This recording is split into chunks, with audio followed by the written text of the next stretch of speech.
Hello बच्चों, क्या हाल चाल है बच्चों। तो बच्चों हम लोग झारखंड पीजीटी में बेटा प्रीवियस ईयर क्वेश्चंस आज करेंगे एनालिटिक ज्योमेट्री टॉपिक के। ठीक है बच्चों, तो एनालिटिक ज्योमेट्री जो है उसके बेटा हम लोग प्रीवियस ईयर क्वेश्चन करेंगे। तो देखो सारे क्वेश्चन मैं पेज पर लिख के लाया हूँ जिससे क्वेश्चन बिल्कुल भी इधर का उधर ना हो, क्योंकि इससे मिलते जुलते क्वेश्चन तो बेटा ऐप में जो आप वीडियो पढ़ रहे हैं उसमें मैंने आपको बहुत सारे कराए हैं, बहुत सारे। अगर वो सारी चीज़ें बच्चा अच्छे से पढ़ लेगा तो ये क्वेश्चन उसके लिए कुछ भी नहीं है, चुटकियों का काम है। अगर वो सारे सवाल आपने, वो सारे कॉन्सेप्ट आपने पढ़ लिए तो ये सवाल कुछ भी नहीं है, क्योंकि ये बता दूं मैं आपको, सिर्फ प्रीवियस ईयर करने से भी कुछ नहीं होगा।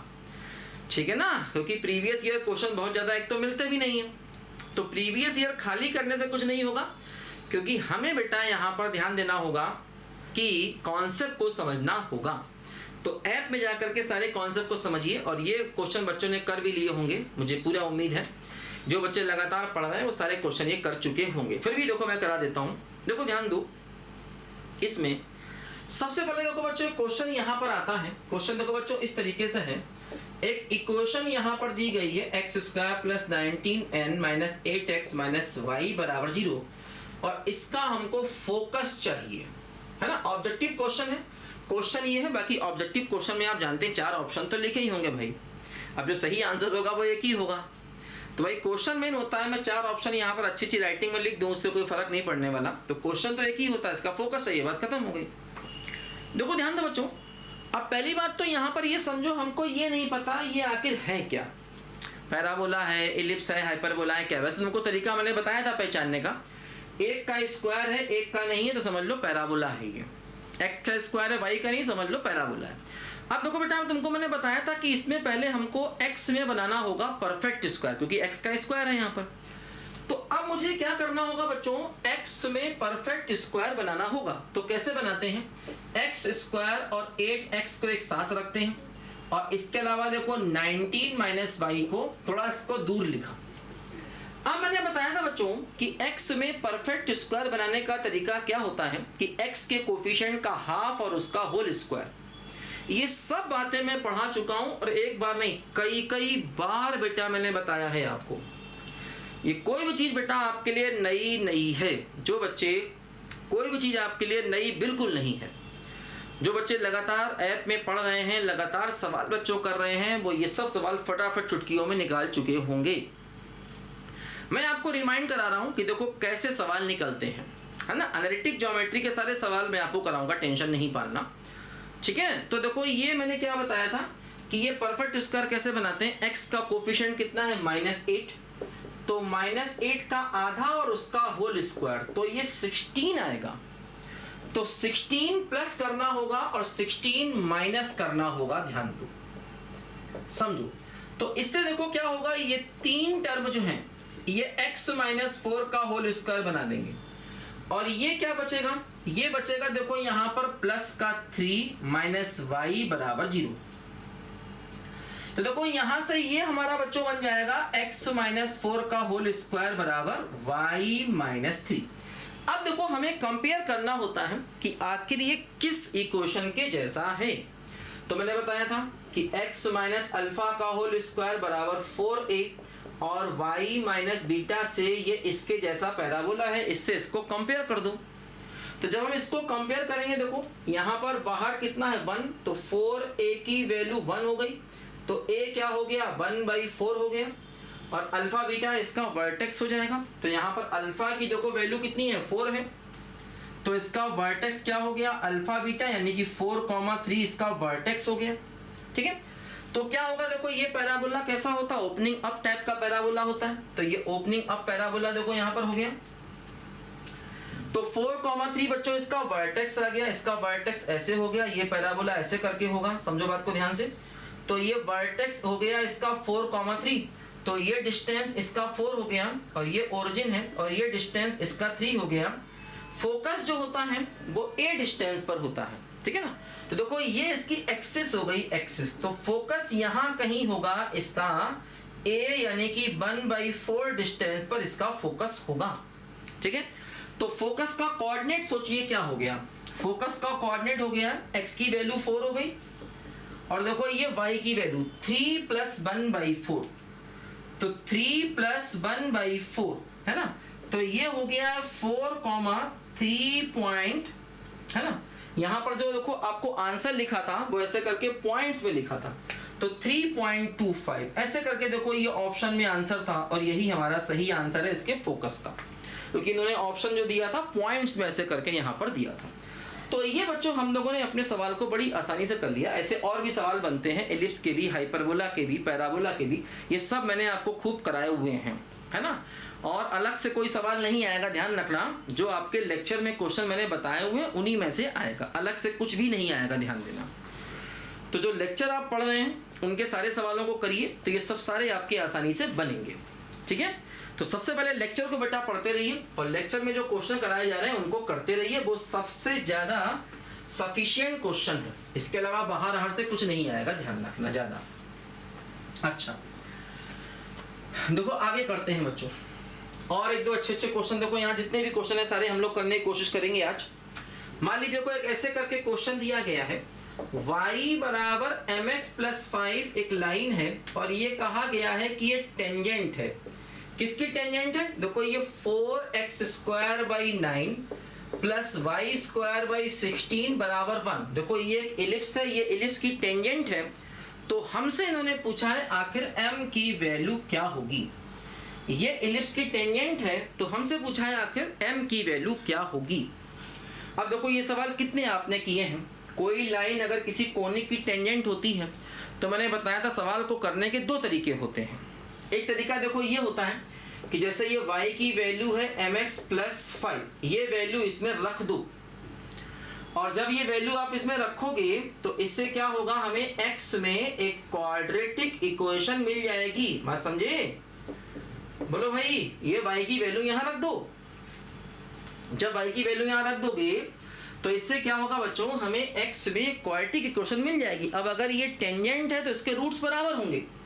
क्या हो जाएगा देखो, एलसीएम लेके सिंपलीफाई करो तो 64x² + 9 ब्रैकेट में क्या होगा, m² x² + 25 और प्लस हो जाएगा 10mx और ये हो जाएगा 144 माइनस का 144 = 0।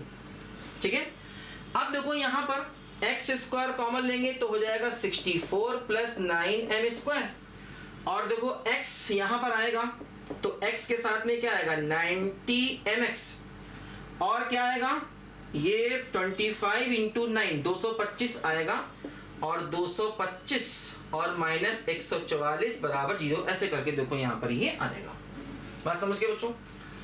तो अब देखो यहाँ पर हमें क्या करना होगा कि इसका d 0 करना होगा। d का मतलब क्या हो गया, b² - 4ac = 0 करना होगा।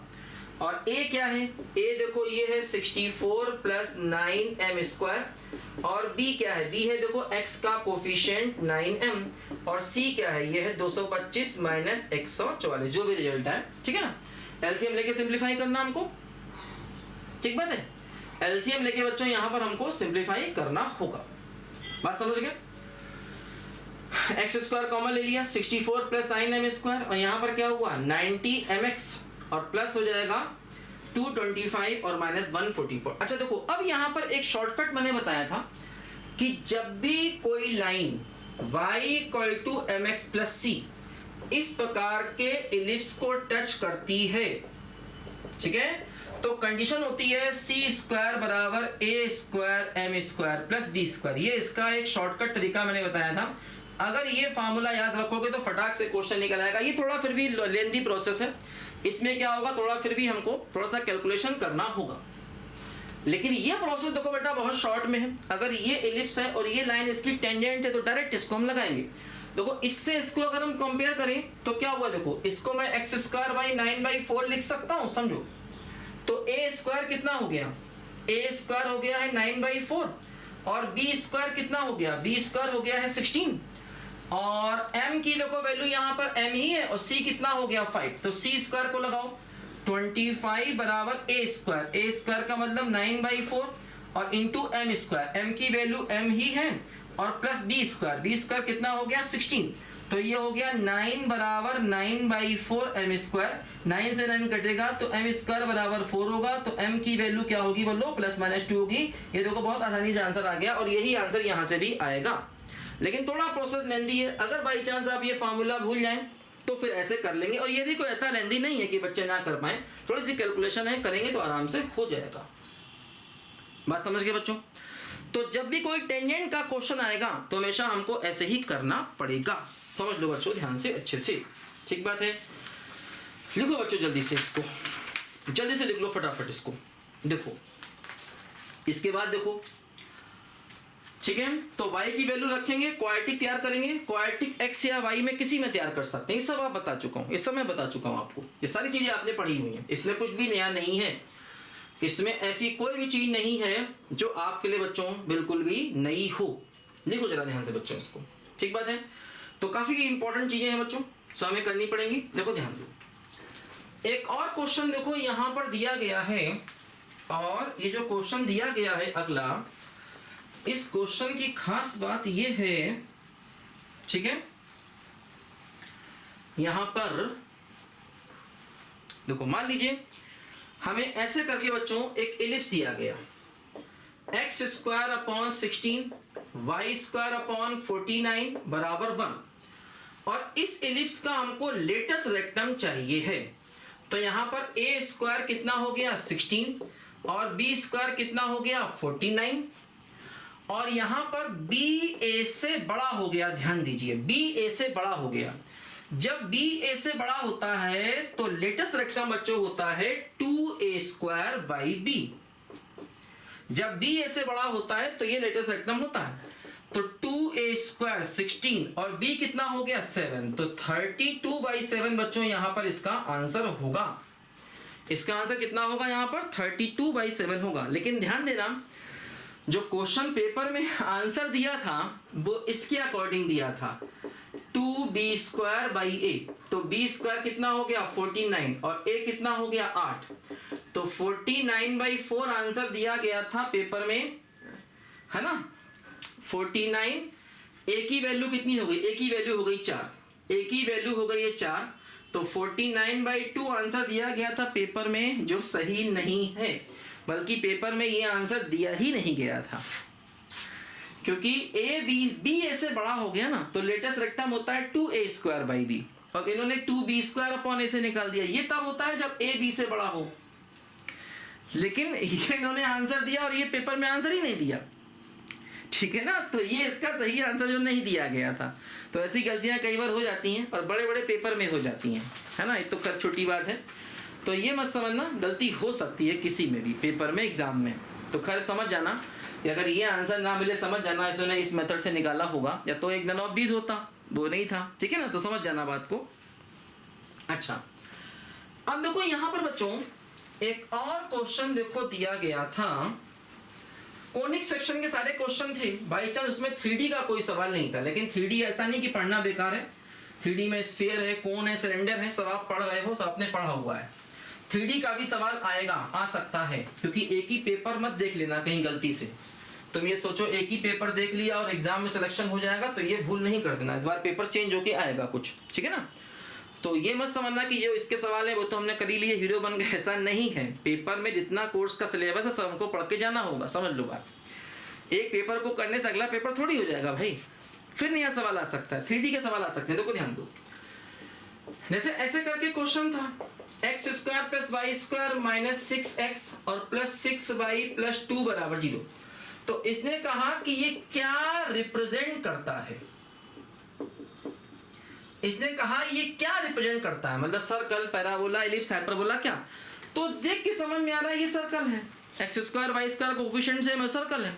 अब इस सर्कल का सेंटर आप जानते हैं 2g कितना हो गया -x, और 2f कितना हो गया 6, और c कितना हो गया 2, तो g कितना हो गया -3, f कितना हो गया 3। तो सेंटर क्या होता है सर्कल का, सर्कल का सेंटर होता है -g, -f, तो हो गया 3, -3। सर्कल का सेंटर कितना हो गया 3, -3, और रेडियस कितना होता है √g² + f² और -c। सब बच्चों वाली चीजें आपके लिए हैं। ये सब चीजें आपके लिए बच्चों वाली हैं। 9 स्क्वायर प्लस 9 स्क्वायर माइनस सी का मतलब 2, तो अंडर रूट 16, 16 का मतलब 4। तो ये सर्कल हो गया, सेंटर ये हो गया, रेडियस ये हो गया। ये ऑप्शन में दिया था कि circle of centre this and radius this. बात समझ गए? देखो एक और क्वेश्चन देखो, अभी जो हम लोगों ने किया था वैसा ही, y बराबर x y plus 2 is tangent to this. ये दिया गया था, ये इसकी टेंजेंट है, वाई स्क्वायर बराबर 4x की। तो बताना है कि c क्या होगा।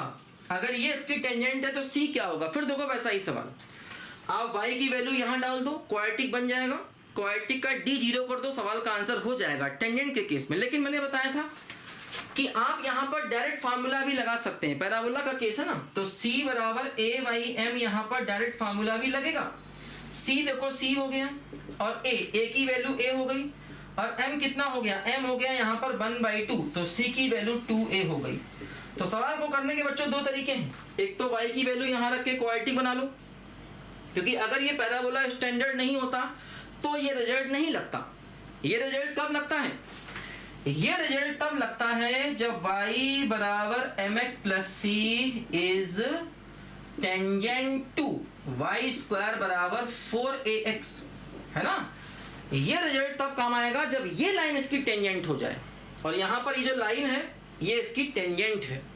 तो ऐसे में ये कॉन्सेप्ट, अगर मान लो पैराबोला थोड़ा मैं चेंज कर दूं, मान लो इसमें +1 और जोड़ दूं, तो ये फार्मूला काम नहीं करेगा, फिर वो बेसिक काम करेगा। बेसिक क्या है, y की वैल्यू यहां रख के क्वाड्रेटिक तैयार करो, और उस क्वाड्रेटिक का d मतलब डिस्क्रिमिनेंट को 0 कर दो। तो अच्छा क्वेश्चन है बच्चों, काफी और इजी भी है काफी। बात समझे? लिखो जरा बच्चों ध्यान से पहले जल्दी से इसको, ठीक है। देखो एक और देखो बच्चों, यहां पर क्वेश्चन है, सारे के सारे देखो मैंने 2D के सवाल पूछे थे, 3D का सवाल होगा एक आध तो होना चाहिए। देखते हैं एक बार फिर पेपर को अच्छे से, एक आध सवाल होगा 3D का उसमें, ठीक है। नहीं तो दूसरे फॉर्म में होता है, डायरेक्ट नहीं होता, तो कई बार इनडायरेक्ट होता है, ठीक है। और वो आपने कर भी लिया होगा तो इजी होगा, कोई दिक्कत वाली बात उसमें नहीं है। देखो जैसे क्या है, यहाँ पर क्वेश्चन में ऐसा दिया गया है कि r equal to 5/4 minus 11 cos theta. तो देखो ये पोलर इक्वेशन ऑफ कोनिक है, तो उन्होंने पूछा था ये क्या रिप्रेजेंट करता है। अब एक तरीका देखो मैंने आपको डायरेक्ट बताया था, अगर मैं 4 से डिवाइड कर दूंगा तो 11/4 आएगा, जो 1 से बड़ा होगा, तो वहां से मालूम पड़ता है कि ये हाइपरबोला रिप्रेजेंट करता है, ठीक है। दूसरा तरीका देखो मैंने यहाँ पर ये बताया था कि x इक्वल टू होता है r cos थीटा और y इक्वल टू होता है r sin थीटा। तो cos थीटा की वैल्यू क्या हो गई, ये हो गई x/r। तो cos थीटा की वैल्यू आप x/r यहाँ रख दीजिए, तो ये क्या हो गया, ये हो गया 4r minus 11r cos theta बराबर 5। तो ये हो गया 4r माइनस 11, cos थीटा की वैल्यू x/r रखेंगे तो खाली x बच गया, 5 आ गया। ये हो गया 4r बराबर 5 प्लस 11x, स्क्वायरिंग कर देंगे 16r स्क्वायर बराबर 25 प्लस ये हो जाएगा 121x स्क्वायर, ठीक है, और 110x हो जाएगा, ठीक है। ऐसे करके हो जाएगा बच्चों ये।